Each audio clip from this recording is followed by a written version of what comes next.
Alors, en attendant Hervé Lebras, peut-être deux petites questions très rapides. Vous avez vu le titre générique, risque, crise et opportunité.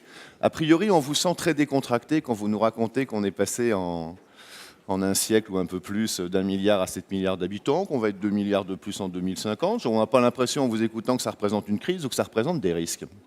Vous avez l'air tout à fait serein. Mais c'est pas un reproche. Hein.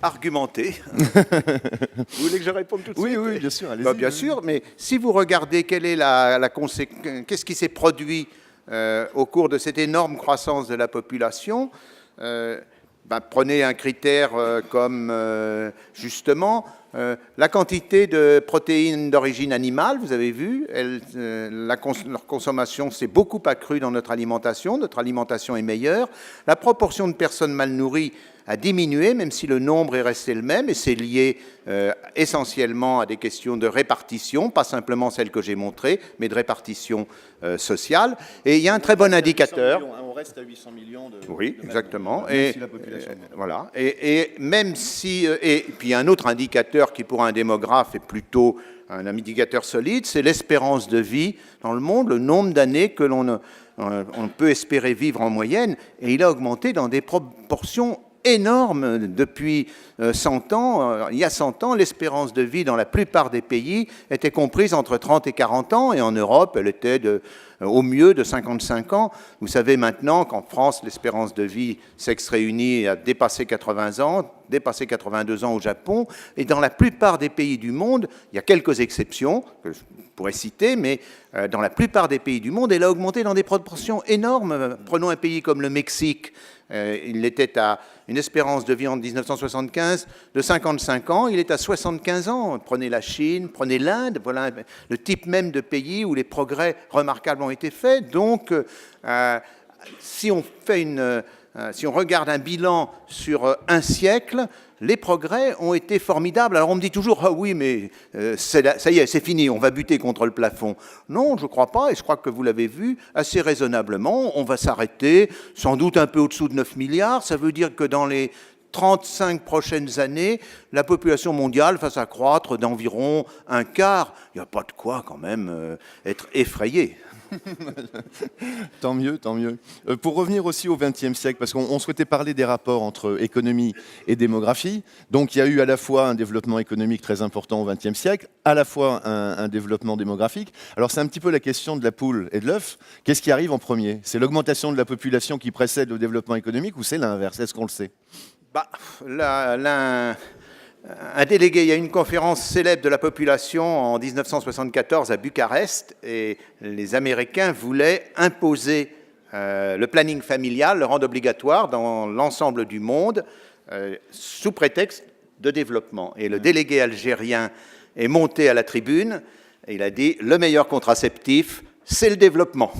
Et il a été applaudi, et la motion américaine n'a pas été acceptée. Donc je pense bien sûr que c'est le développement qui a joué le plus grand rôle, mais il ne faut pas sous-estimer dans les questions démographiques l'aspect des mœurs, la manière dont la population vit de façon familiale, répartit le travail entre les hommes et les femmes, et le très grand changement que personne n'avait vu venir dans les années 75, on peut dire, c'est la revendication d'égalité légitime des femmes et des hommes, c'est-à-dire la prise en compte par les femmes, est-ce que c'est les femmes qui décident de la dimension de la famille. Et ça a été même reconnu, la dernière conférence de population en 1994 l'a mis sous le titre, c'est les titres onuesques, c'est la primat de la santé maternelle. Ça voulait dire c'est les mères qui décident du moment où elles vont avoir des enfants. Et ce que veulent les femmes dans le monde entier, c'est avoir un accès à la vie publique, ce qui signifie, en général, avoir un accès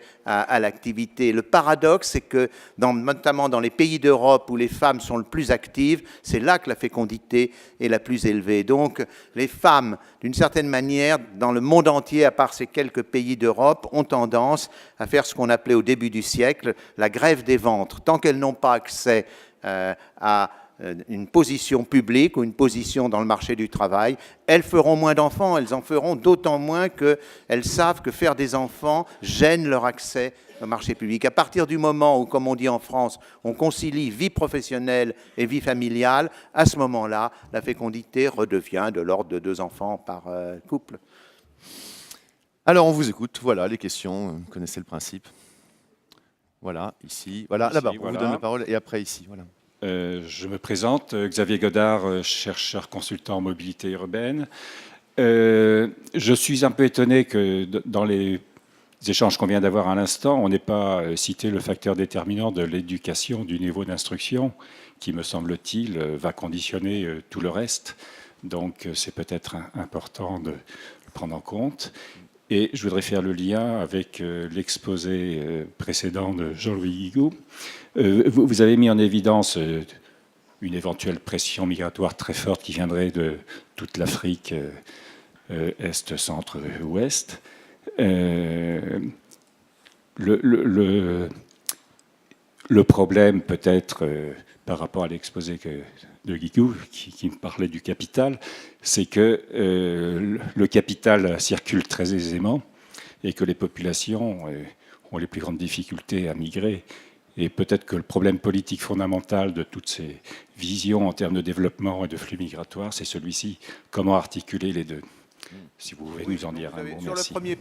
Sur le second point, je vous donnerai raison. Mais sur le premier point, ça a été la doctrine justement à partir de 1974, parce que les enquêtes, notamment le World Fertility Survey, l'enquête mondiale de fécondité, qui avait été menée dans 80 pays, montraient qu'à partir du moment où les femmes avaient eu une éducation, disons, de début de secondaire, avaient fait au moins 2 années d'études secondaires, leur fécondité tombait à un niveau, disons, européen, autour de 2 enfants par femme. Donc, effectivement, la doctrine a été misons sur l'éducation des femmes pour diminuer la fécondité, mais c'est lent. Et justement, quand vous prenez l'exemple que j'ai donné de l'Iran et qu'on met en relation la progression de l'éducation des femmes, qui est régulière mais lente, et la baisse extraordinairement forte et rapide de la fécondité, on voit que ce n'est pas là la cause principale, c'est un accompagnement, mais non seulement en Iran, mais dans des pays où même l'éducation des femmes n'est pas très poussée. Prenez par exemple le Kenya. Le Kenya était à 8 enfants par femme en 1970, il est maintenant autour de 4. Et ce n'est pas la différence d'éducation qui a fait la mutation. Il y a quelque chose de plus fort qui s'est produit. C'est pour ça que j'ai cité cette question des hommes et des femmes. Sur le capital et la circulation, oui, moi je suis de ceux qui pensent qu'il y a des peurs irraisonnées derrière la circulation, plutôt l'interdiction de circulation des humains. C'est pour cela que je vous ai montré un certain nombre de graphiques de pression démographique. C'est pour montrer que ça n'avait pas de sens, cette idée de pression démographique. Pendant un certain temps, vous savez que, en fait, même après 1974, avant 1974, la circulation était libre entre, par exemple, l'Algérie et la France. Elle l'a été pratiquement jusque, je crois, en 1988. Il a fallu signer des accords pour la restreindre, mais on n'a vu aucun accroissement de cette circulation. Et je dois même dire que très souvent, le problème en cas de développement économique en Europe, ça a été on manquait de migrants et il a fallu aller les chercher. Il y a un très bon film de Yamina Benguigui qui s'appelle Mémoire d'immigrés, que je vous conseille d'aller voir, où elle montre notamment le travail des recruteurs de Renault, des travaux publics dans le sud de l'Algérie et du Maroc pour essayer de persuader des paysans pauvres de venir travailler dans les usines ou sur les chantiers publics. Même chose en 1919, les Français et les Allemands, à la fin de la guerre, se sont disputés les Polonais. Ils en sont venus aux mains parce que les Français trouvaient que déjà les Allemands prenaient les meilleurs Polonais. Donc c'est pour dire que c'est pas l'idée comme ça que ça bouge à toute vitesse. Non, il y a une très belle phrase dans La richesse des nations de Adam Smith qui est la suivante: de tous les bagages, l'homme est le plus difficile à remuer. Il faut plutôt penser en ces termes-là que dans les termes de disruption ou de flot d'immigrés. Alors, je ne sais pas où est le micro. Bon. Oui. Il est là.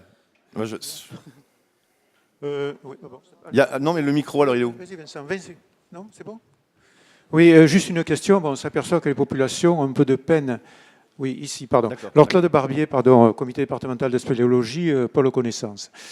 On s'aperçoit que les populations ont un peu de peine à s'adapter au vieillissement de la population. On le voit avec le problème des retraites. Lorsque la population sera stabilisée, on va arriver à un type de population avec beaucoup de gens âgés, peu d'enfants, et probablement beaucoup d'actifs âgés. Est-ce que vous ne pensez pas qu'il faut penser à un nouveau type de civilisation, justement, pour arriver à harmoniser ces trois facteurs? Alors, c'était une option pour moi, d'ailleurs je l'ai signalé au tout début, d'aborder la question du vieillissement, donc le risque de vieillissement, je l'ai cité. Ça oblige à entrer dans un certain nombre de détails. Je vais essayer d'être succinct et bref dans ce que je vais vous dire. Oui, bien sûr, ça peut demander un changement. Alors de civilisation, c'est peut-être un grand mot, disons, quelques aménagements du système économique, c'est possible. Mais quand vous regardez la question du vieillissement, elle est clivée, pas simplement en France, mais dans la plupart des pays, par l'idée que le vieillissement, la définition, c'est augmentation de la proportion de personnes de plus de 60 ans ou de plus de 65 ans. Déjà, cette hésitation est intéressante. À partir de quel âge est-on vieux? Mais on veut une norme, donc on dit c'est 60 ans, la proportion augmente. Alors vous me direz, la proportion augmente aussi à 65 ans. Simplement, la question, c'est dans quel état on arrive à 60 ans ou à 65 ans? Bien sûr, si on arrive complètement décrépit, si le nombre de décrépits augmente, ça pose un problème. Mais en réalité, on arrive maintenant en très bonne santé, à 60 ans et 65 ans, dans des pays comme la France ou comme le Japon. Donc, de plus en plus, on utilise non pas une mesure liée aux années, mais une mesure, par exemple, liée à l'espérance de vie en bonne santé. Et ce qui compte du point de vue des coûts de santé dans un pays développé, c'est la proportion de personnes en mauvaise santé et pas la proportion de personnes de plus de 60 ans. Il y a des études canadiennes formidables. Elles sont reprises dans un petit livre de Brigitte Dormont, qui est professeure d'économie de la santé à Dauphine. Elle compare le coût de santé pour des personnes qui ont moins d'un an à vivre et pour des personnes qui ont plus d'un an à vivre. Alors vous me direz comment on sait qu'on a moins d'un an à vivre? On le sait après coup. Hein. On regarde si la dépense qu'on a faite, il faut une bonne enquête, mais on voit la dépense qui a été faite, est-ce que la personne est encore vivante un an après? Les chiffres sont un peu plus anciens, donc grosso modo, la dépense pour une personne qui a moins d'un an à vivre, c'est au Canada, est de l'ordre de 5 000 $. La dépense pour une personne qui a plus d'un an à vivre est de l'ordre de 400 $, donc plus de 10 fois plus. Et ce qui est encore plus intéressant, c'est que par âge, pour la personne qui a moins d'un an à vivre, il n'y a pratiquement pas de variation. Si vous avez qu'un an à vivre à 45 ans ou un an à vivre à 92 ans, vous allez coûter le même prix. Ce n'est pas une question d'âge. Autrement dit, la question du vieillissement est mal posée en ce qui concerne les questions de santé, donc en ce qui concerne les aspects biologiques. Et c'est heureux, parce que si l'augmentation de l'espérance de vie signifiait qu'on avait une part beaucoup plus longue de notre vie à rester invalide, avec des petits tuyaux et tout, ça ne vaudrait pas quand même le coup de faire tous les efforts pour aller dans cet état-là. Donc, quand on prend les mesures strictes de l'espérance, c'est-à-dire les mesures basées sur des mesures objectives de l'espérance de vie en bonne santé ou l'espérance de vie sans incapacité, l'écart entre l'espérance de vie totale et cette espérance de vie, donc le temps moyen d'incapacité, décroît plus l'espérance de vie, ou décroît légèrement, plus l'espérance de vie est grande. Le pays où on passe le moins de temps en incapacité, c'est le Japon. C'est le pays qui a la plus longue espérance de vie. Le pays où les hommes passent le plus longtemps en incapacité, c'est la Russie. Espérance de vie la plus faible des pays développés. Les hommes ont une espérance de vie de 60 ans et ils passent plus de 10 ans en incapacité. Les Japonais ont une espérance de vie, les hommes japonais de 82 ans, ils passent 4 ans en incapacité. Donc du point de vue de la santé, la question est mal posée. Les économistes de santé le savent bien. C'est du point de vue des retraites que votre remarque est importante, parce qu'effectivement, on ne peut pas garder un système de retraite à la française comme ça, avec 60 ans ou 62 ans ou tout, il faut trouver autre chose. À partir du moment où chaque année, l'espérance de vie à 60 ans augmente de presque 2 mois, bah, vous ne pouvez pas financer, c'est mathématique, si vous voulez. Je ne vois pas comment on peut trouver une solution. Donc là, il va y avoir une discussion, il semble qu'elle s'amorce après avoir été niée pendant très longtemps au nom des acquis sociaux. Mais les acquis sociaux, c'est bien, c'est formidable, mais les acquis sociaux reposent sur des principes, ils ne reposent pas sur des chiffres comme 60 ou 62 ans, c'est pas ça des acquis sociaux. Donc oui, là, il y a une mutation, c'est pas un changement de civilisation, vous savez, à mon avis, c'est beaucoup plus modeste et on devrait y arriver.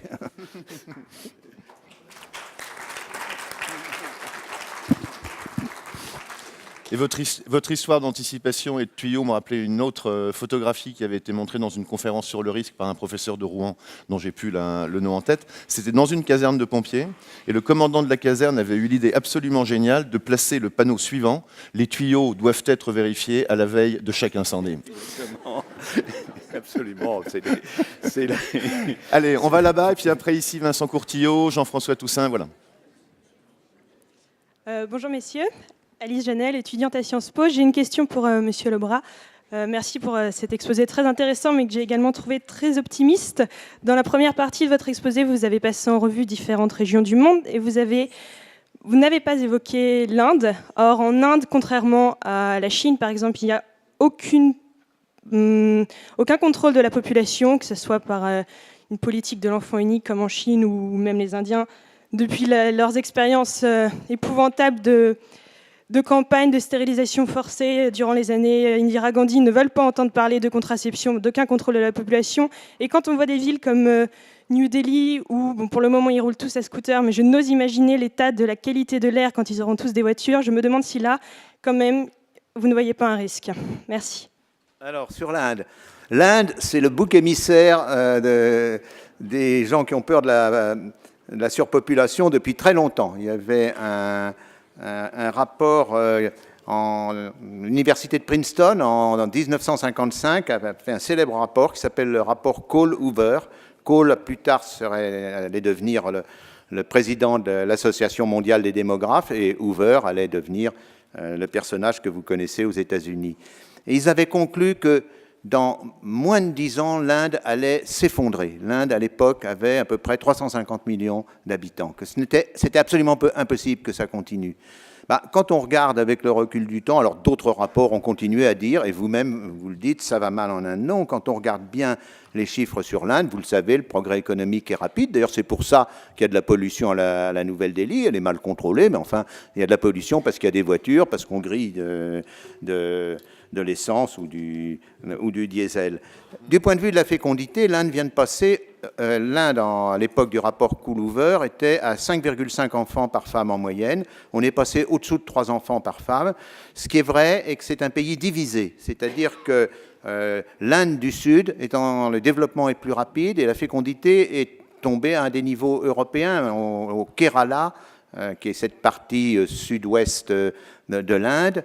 La fécondité est maintenant de 1,6 enfants par femme. Elle continue à diminuer, donc c'est même au-dessous de la Chine. Mais la partie nord, surtout quand on va à l'état de Bihar, quand on monte vers le Bangladesh, a encore une fécondité qui est de l'ordre de 4 enfants et demi par femme. Ça baisse, mais ça sera plus lent. Donc c'est vrai qu'à l'intérieur de l'Inde, il y a un réel problème. Mais je ne pense pas que ça soit un problème mondial. Il y a un problème de rééquilibrage. Il y a un problème aussi qui peut-être mènera à des difficultés politiques graves. L'allusion que vous avez faite aux campagnes du fils d'Indira Gandhi, Sanjay Gandhi, est très intéressant. Ça montre qu'on ne peut pas forcer une population à changer de fécondité. Il faut accompagner des changements. Alors, on a cité effectivement l'éducation tout à l'heure. Et dans une discussion hier soir, je rappelais qu'en Chine, ce n'est pas la politique de l'enfant unique qui a fait baisser la fécondité chinoise. En 1955, dès 1949, d'ailleurs on a des chiffres en 1955, la fécondité chinoise était de 6 enfants, un peu plus de 6 enfants, 6,3 enfants par femme en moyenne. Quand Deng Xiaoping est arrivé au pouvoir, elle était de 2,7 enfants en moyenne. Elle était en chute libre. Et Deng Xiaoping, qui était un politique malin, à ce moment-là, a choisi la politique de l'enfant unique. Et il l'a choisi dans un but politique, c'est-à-dire il savait qu'il ne pouvait pas recommander la politique du renouvellement, qui est la politique du family planning, c'est-à-dire 2 enfants en moyenne, parce qu'il aurait paru adopter le standard américain qui était imposé dans le monde. Donc il fallait qu'il trouve une solution originale, et il l'a trouvé avec cette politique de l'enfant unique. C'est très intéressant, et que du coup, des pays communistes qui avaient une très forte fécondité se sont débloqués à peine la Chine avait commencé, parce que ça y est, on leur proposait un modèle qui n'était pas le modèle capitaliste, que la population pouvait accepter. C'est par exemple le cas de Cuba, quand on compare Cuba et Saint-Domingue. C'est le cas aussi, par exemple, quand on compare la Syrie et puis la Jordanie, des pays de ce genre-là. On voit que les pays qui étaient sous obédience communiste ont à ce moment-là débuté une baisse rapide de fécondité. Puis en Chine, ça s'est poursuivi, mais quand on regarde la courbe de baisse de fécondité en Chine, on ne voit pas l'endroit où la politique de l'enfant unique a été décidée. La baisse se poursuit, et puis elle est arrivée, on est autour de 1,7 enfants peut-être 7 enfants par femme, on ne sait pas bien en fait. Alors, Jean-François Toussaint, prof à Paris Descartes et spécialiste du sport et de la santé notamment. Je connais très bien. Décalez-vous un petit peu. Juste cette question effectivement de l'accompagnement versus... Ah, La question de l'accompagnement, vous m'entendez? voilà, c'est bon. Oui, accompagner la démographie plutôt que de la guider. La question de la baisse du taux de croissance que vous montrez à l'échelle mondiale, elle est posée autour des projections qui continuent d'être linéaires, y compris sur le taux. On dit ça va aller en une fourchette. Mais est-ce que là, on a vu des potentiels de rupture vers le haut après les prédictions de Sauvy pour la France? Pour l'Iran, vous en avez montré de même. Est-ce qu'il n'y a pas des potentiels de rupture vers le bas, identiques? Notre jeune interlocutrice vient de parler de la pollution dans les grandes villes d'Inde, mais elles sont en Chine exactement pareilles pour Pékin au mois de janvier 2013. La question de l'accès à l'eau vient de la même façon. Et puis parce que finalement, vous faites comme nous tous un certain nombre de prédictions, et dans le mystère français, vous nous en donnez 2 que j'aimerais bien vous voir commenter. La première, c'est la France est une société molle qui ne débouche sur aucune révolte sérieuse. Bon. Et l'autre, le Front National n'a pas de marge de progression. J'aimerais en être aussi convaincu que vous. Et donc la question, c'est autour de ces 2 potentiels de rupture, celui à la fois du vieillissement de nos populations en France et en Europe. Il y a des indicateurs physiologiques que vous connaissez très bien, qui sont simplement mesurables au-delà de la simple question de l'âge, qui est celle du potentiel des capacités, et donc finalement la vitesse de marche, par exemple quelque chose d'aussi simple, en dessous de 3 km/h, en dessous de 3 km/h maximum, c'est-à-dire que vous avez un ralentissement majeur des capacités humaines à ce moment-là, vous avez un taux de morbidité, un taux de dépendance qui ne cesse de croître et qui sera relié directement aux dépenses de soins, parce qu'on approche de cette dernière année quand on a ces indicateurs-là. Donc, ils commencent à exister, on commence à les voir sur ces questions de capacité. Donc, sur le vieillissement, la question que j'ai, c'est sur les limites d'espérance de vie qu'on voit apparaître maintenant, Japon, États-Unis, France, petit premier recul de l'espérance de vie féminine dans chacun de ces 3 pays qui ont été parmi les plus développés. Vous citiez le Japon notamment. Oui, sur le dernier point, vous avez tout à fait raison. Et d'ailleurs, je n'ai pas, sur ce point-là, je me suis bien gardé de faire la moindre prévision concernant. J'ai parlé de l'évolution passée de l'espérance de vie, mais pas de ce qui va se produire, parce qu'il y a, vous êtes aussi au courant que moi, de très gros débats, notamment aux États-Unis, avec des gens comme Olshansky, qui pensent qu'effectivement, on a atteint un maximum. Alors c'est lié à des questions notamment par exemple d'obésité, quoique là aussi, il y a des débats sur à partir de quel niveau d'obésité on a des diminutions d'espérance de vie. Donc là, on ne sait pas, effectivement, on ne sait pas où on va, mais c'est le domaine des très hautes espérances de vie, la France ou bien le Japon. Alors, quant à la dernière année, bien sûr, mais j'ai insisté, le coût de la dernière année il risque même d'augmenter, ça pose justement un problème qui est différent du problème économique. Vous le savez, ça pose le problème moral, c'est-à-dire à partir de quand on déconnecte. C'est ça qui sera beaucoup plus le problème posé par la dernière année, parce qu'on peut atteindre des coûts extrêmement élevés si on a des politiques qui sont de prolongation de la vie, qui sont des politiques fortes de prolongation de la vie. On n'évitera pas ce type de débat. Il sera économique d'une certaine manière, hélas, mais il sera avant tout un débat de type de type éthique. Alors, est-ce que, bon, certains pensent qu'il y a des réserves énormes pour l'augmentation de l'espérance de vie. Il y a des gens comme vous, et en partie comme moi, qui pensent qu'on est peut-être sur les derniers moments de la hausse rapide, qu'on est en train de se stabiliser. Mais c'est très difficile. Mon premier travail de démographe, quand je suis entré à l'INED, ça fait longtemps, c'était vers 76 et 75, et on m'a demandé, c'était Giscard d'Estaing qui voulait rénover la planification. En fait, il voulait l'étrangler. Et pour la rénover, il voulait faire de la planification à long terme. Donc, on a demandé à l'INED de prévoir la population française dans 100 ans. Et ça ennuyait tous les gens de l'INED. Donc, c'est comme dans Il était un petit navire. C'est le plus jeune qui a été désigné. C'était moi. On m'a dit, bon, fais la prévision pour dans 100 ans. Donc, je ne vous raconterai pas l'histoire qui a beaucoup déplu à Giscard, parce qu'il fallait que je me tire de cette affaire. Mais j'ai réuni pour les questions de la mortalité une dizaine de spécialistes, de médecins, d'épidémiologues. Et à l'époque, l'espérance de vie des hommes était de 68 ans. Et elle avait très peu progressé dans les 10 années précédentes. Et l'avis général a été qu'on avait atteint le maximum pratiquement, et que ça s'élèverait lentement, l'espérance de vie des hommes, jusqu'à 70 ans en 2075, puisque l'horizon, c'était 2075. Donc, j'ai fait, dans les esquisses de mortalité, il y avait une esquisse avec mortalité constante à 68 ans jusqu'en 2075, et on montait à 70 ans. Eh bien, avant 2075, en 2013, l'espérance de vie des hommes est de 76 ans. Hein. Ouais. Bon,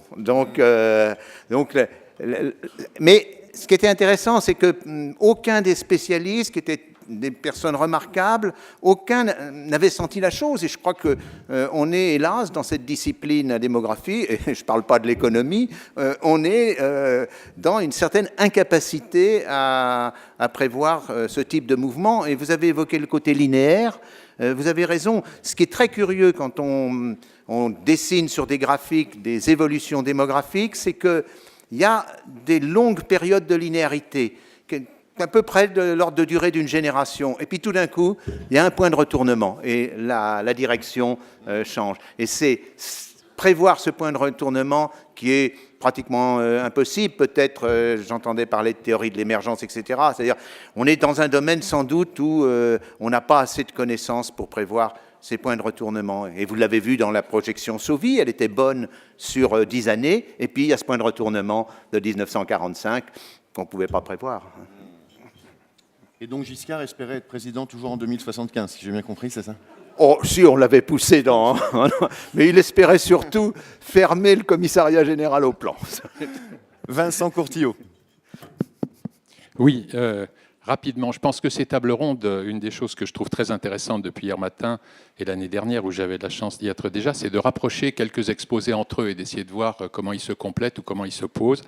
Je vois certaines convergences entre les excellents exposés d'Hervé Lebras et de Luis Fresco hier et celui que j'ai essayé de faire, et je voulais faire 3 points rapides.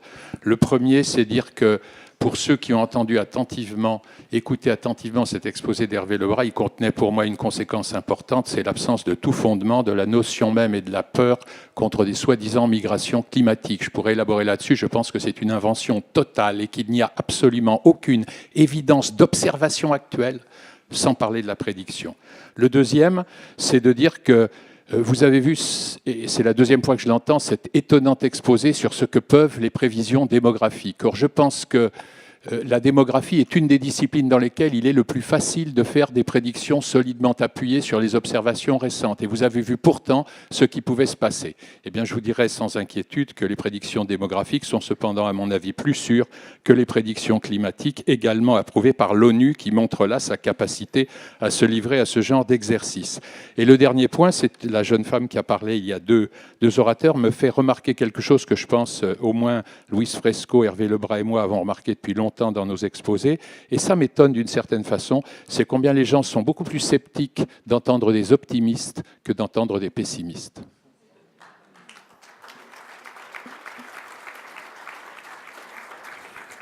C'est bon, ça va. Un mot quand même. Oui, merci. Merci Vincent. Merci sur le point des migrations climatiques. Je ne voulais pas contredire mon ami Jean-Louis Guigou, mais effectivement, j'avais fait un article dans le mensuel La Recherche sur le sujet. Il n'y a absolument aucune preuve de ce genre de migration, et même si elles existaient, elles seraient infimes par rapport à un problème, je ne pouvais pas tout aborder, un problème que je n'ai pas abordé, qui est celui de l'urbanisation. Donc là-dedans, c'est une sorte d'accompagnement musical de la peur climatique. Mais c'est d'ailleurs une des raisons, paradoxalement, une des raisons qui a entraîné, c'était ton second point, chez moi, un certain scepticisme quant aux prévisions climatiques. C'était d'abord le fait justement que des prévisions à long terme sont très difficiles et peut-être même impossibles à faire. On peut bâtir des scénarios, on peut surtout se préparer à réagir à différentes possibilités. Ça me semble être le bon état d'esprit. Mais une des raisons pour lesquelles j'ai commencé à douter de ces questions climatiques, c'est de voir les gens du GIEC mettre en avant, et ils sont même servis de Kofi Annan, l'ancien secrétaire général des Nations Unies, pour promouvoir cette idée d'émigration climatique. Là, on entrait dans mon domaine et je pouvais nettement voir qu'ils avaient tort. Donc, que quelque part, ils n'étaient pas entièrement sûrs d'eux. Voilà, c'était juste ces quelques points. Merci beaucoup, Hervé Lebras. Merci aussi à Michel d'avoir été attentif à tout ce qui s'est dit, parce que bon, oui, il avait laissé, non mais je voulais le remercier parce qu'il était intervenu rapidement avant et il m'a dit laissons parler Hervé Lebras, si j'ai besoin d'intervenir, j'interviendrai, mais merci d'avoir joué le jeu jusqu'au bout. Voilà, on va enchaîner tout de suite en accueillant, donc voilà, vous pouvez applaudir aussi les conférenciers.